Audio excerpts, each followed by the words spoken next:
What's up mga katanggal? Kamusta po ang buhay niyo po?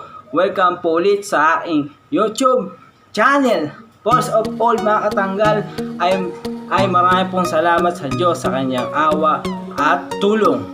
This time mga katanggal, ang tatanggalin po natin ay ang init ng katawan sa pamamagitan ng pagpapalamig sa refrigerator.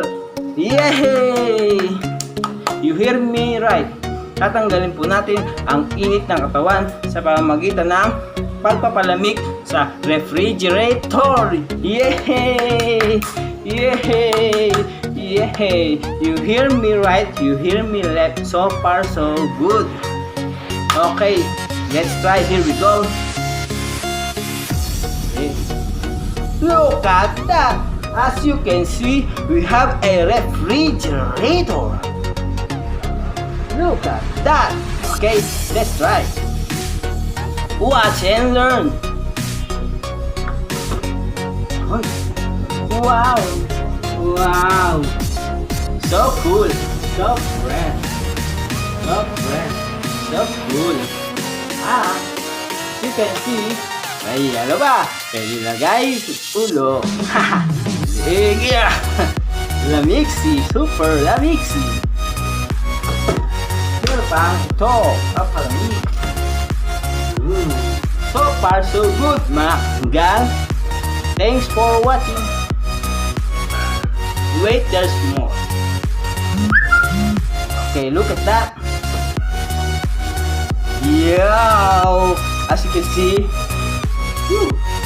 so cool, so fresh. Okay, here we go. Let's try again. Whoa, so good. Very cool, very cool. Very cool. Yo, as you can see, very fresh inside the refrigerator. So far, so good, mga katanggal. Look at that. Meron pa tayong etlog, egg. Dito sa ating refrigerator. You can see, meron tayong calamansi. Wow! Ang lamig-lamig mga katanggal dito sa loob ng refrigerator. One more time.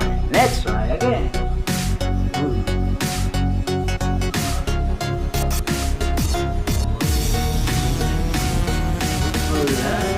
Wow! Kaya lang po, malakas ito sa kuryente. O yun po, mga katanggal.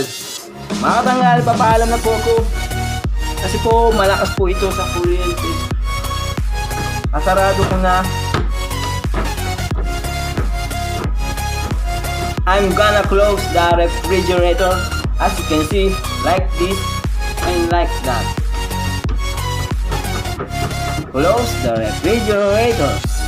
Mga katanggal, kung nagustuhan nyo ang video ito, pakiclick po ang subscribe and click the notification bell to update you on our new video. Thanks for watching po sa panonood mga katanggal. Papaalam na po ako. Paalam na po tayo. Yan po. Paalam na. Papaalam na po. For more katanggals video, please click here to subscribe. Yung po lang subscribe and click the notification bell to update you on our new video. And pakiclick na rin po ang all kasi po para sana all. If God's will, see you next time. Bye for now. Yeah.